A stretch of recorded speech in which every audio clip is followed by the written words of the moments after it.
السلام علیکم ورحمۃ اللہ وبرکاتہ۔ Welcome to Islamic minutes.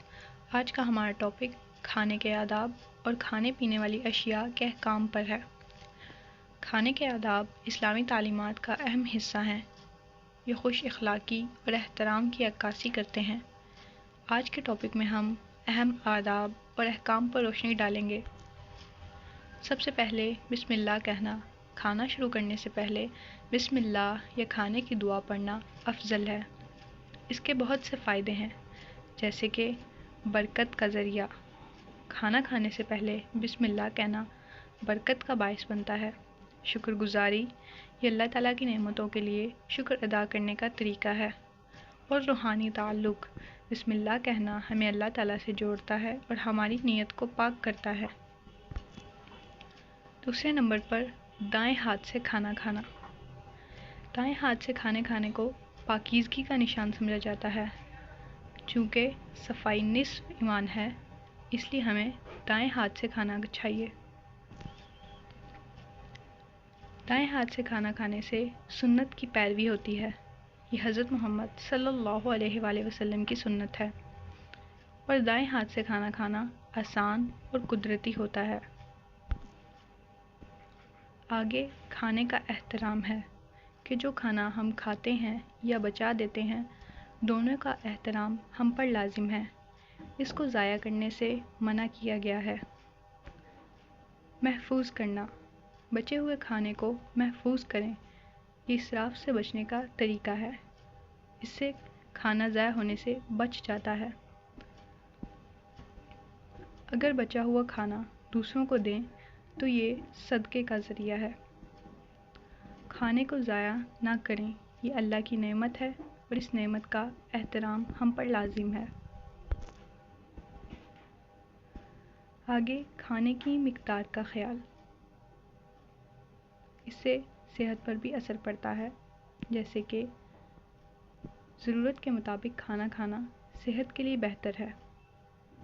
اگر ہم زیادہ کھانا کھائیں گے تو بیمار ہو سکتے ہیں، اگر ہم کم کھانا کھائیں جس سے ہمارے جسم کی طاقت پوری نہ ہو تو اس سے بھی ہمیں نقصان ہو سکتا ہے۔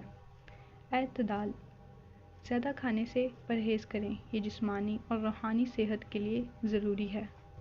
اگر انسان زیادہ کھانا کھا لے تو وہ سست ہو جاتا ہے، جس سے اس کے بہت سے کام رہ جاتے ہیں۔ اس لیے انسان کو اعتدال سے کھانا چاہیے۔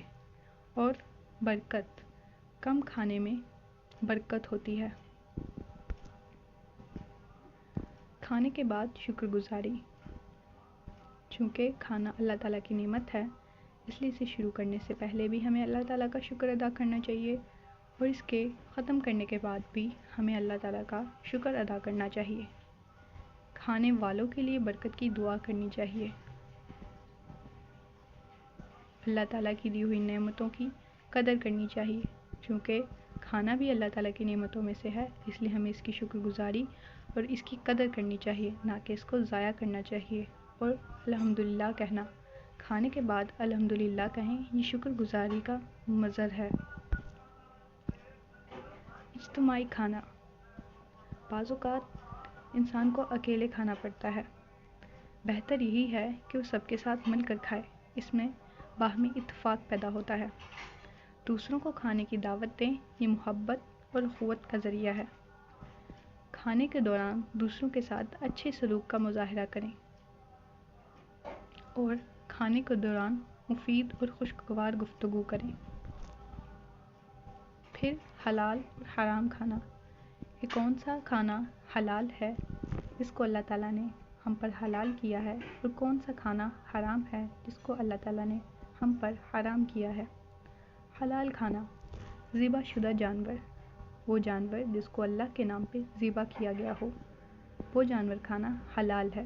سمندری غذا، ان میں وہ غذا شامل ہے جو اللہ تعالیٰ نے ہم پر حلال کی ہے، جیسے کہ مچھلی وغیرہ، اور سبزیاں اور پھل، یہ تو سب ہی حلال ہیں۔ حرام چیزیں، خنزیر، شراب اور خون، ان کو کھانا ہم پر حرام ہے اور یہ کبیرہ گناہ ہے۔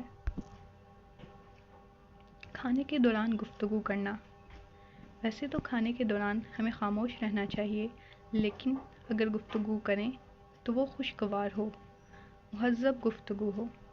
کھانے کے دوران مہذب اور خوشگوار باتیں کریں۔ غیبت سے پرہیز کریں کیونکہ یہ گناہ ہے۔ دوسروں کی غیبت یا برائی سے بچیں۔ مفید موضوعات پر باتیں کریں جو علم میں اضافہ کرے۔ کھانے کے آداب پر عمل کرنے اور کھانے کا احترام کرنے کے بہت سے فوائد ہیں، جیسے کہ صحت مندی، حلال اور پاکیزہ کھانے کا انتخاب جسمانی اور روحانی صحت کے لیے مفید ہے۔ اس سے انسان صحت مند رہتا ہے اور اپنے کام اور اپنی عبادات اچھے طریقے سے کر سکتا ہے۔ سماجی اثرات: یہ آداب معاشرے میں محبت اور یکجہتی کو فروغ دیتے ہیں۔